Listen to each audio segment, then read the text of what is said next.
بسم اللہ الرحمن الرحیم۔ دوستو حاضر ہیں نئی ویڈیو کے ساتھ۔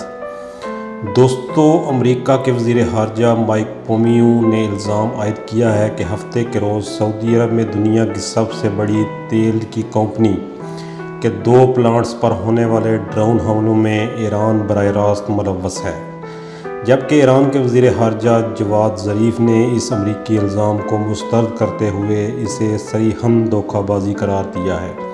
ادھر یمن کے حوثی باغیوں نے ان ڈرون حملوں کی ذمہ داری قبول کی تھی، تاہم امریکی وزیر خارجہ پومپیو نے اسے ماننے سے انکار کر دیا کہ ڈرون حملے حوثی باغیوں نے نہیں کیے۔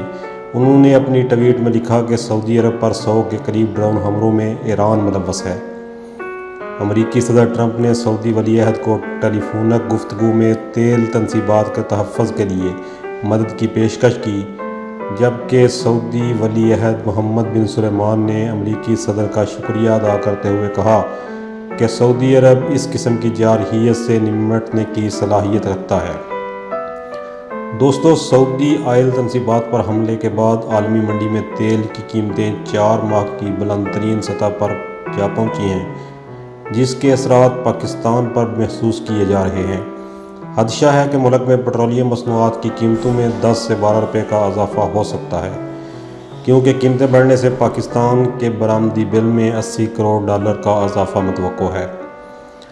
دوستو سعودی عرب ایک پرامن ملک تصور کیا جاتا ہے، لیکن جب سے یمن کے ساتھ اس کی چپکلش شروع ہوئی ہے، وہاں پر دہشت گردانہ کارروائیاں دیکھنے میں آ رہی ہیں۔ اب سعودی عرب کی تیل کی سب سے بڑی کمپنی کے 2 پلانٹس پر حملے افسوسناک ہیں۔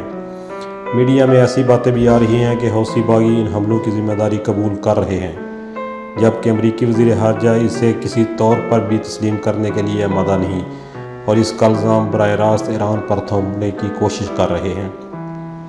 انہوں نے اپنی ٹویٹ میں واضح لکھا کہ شدت پسندی کو ہوا دینے کے خاتمے کی تمام تر کوششوں کے باوجود ایران نے دنیا کو آئل سپلائی کرنے والی ریفائنری پر پے در پے حملے کیے۔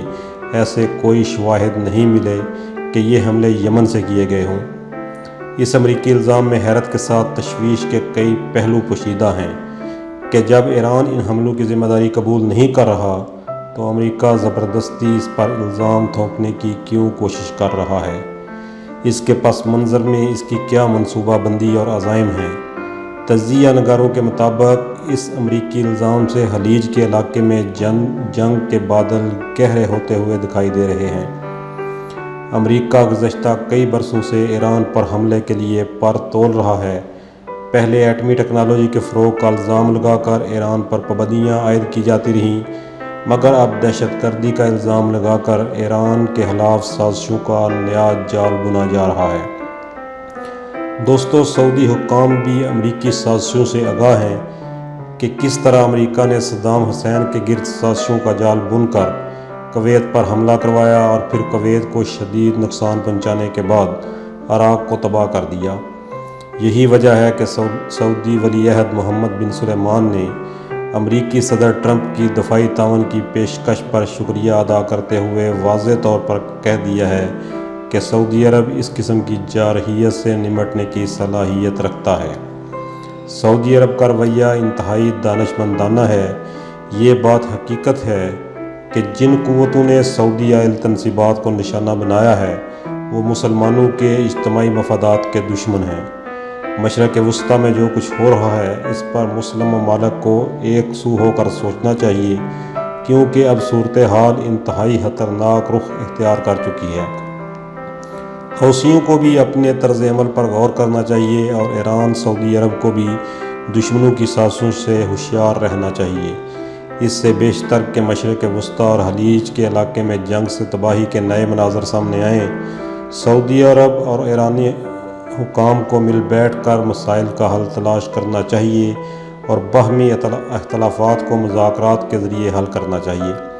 عراق، لیبیا، افغانستان اور شام میں ہونے والی خانہ جنگی اور ہر طرف پھیلی ہوئی تباہی کے بعد مسلمان دنیا مزید کسی اسلامی ملک میں انتشار اور خانہ جنگی کی متحمل نہیں ہو سکتی۔ کئی مسلم ممالک پہلے ہی انتشار کا شکار ہیں۔